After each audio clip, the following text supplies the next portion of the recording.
আজকে এলাকা ভিত্তিক কর্মশালায় বিভিন্ন গার্মেন্টস ফ্যাক্টরি শ্রমিকদেরকে একত্রিত করে আমরা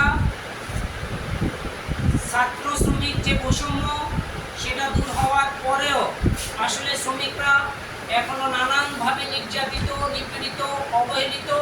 অনেক ফ্যাক্টরিতে ছেলেদেরকে নিতেছে না, ছেলেদের নিলেও নানানভাবে নির্যাতনের শিকার করে এবং নারী শ্রমিকরা কোনো রকম প্রতিবাদ না করার কারণে আজকে গার্মেন্টস সেক্টরে শুধু নারী শ্রমিক ছাড়া মালিক পক্ষ, বিজিএম, বিটিএম এরা কোনো ছেলেদেরকে নিতেছে না। আমরা সরকার, বিজিএম, বিটিএম এর প্রতি আহ্বান রাখবো, গার্মেন্টস শ্রমিক যদি শুধু মেয়েই থাকে, ছেলেরা যদি না থাকে, তাহলে এক সময় দেখা যাবে এই গার্মেন্টস সেক্টর বিলুপ্তির পথে চলে যাবে। কারণ ছেলেরা যদি কাজ না করে বাসায় থাকে, তখন দেখা যাবে ছেলেরা তাদের স্ত্রীরা আর গার্মেন্টসে কাজ করতে দেবে না। আর মেয়েরাও কোনো রকম প্রতিবাদ না করার কারণে আজকে এই বৈষম্যর শিকার হইতেছে ছেলেরা।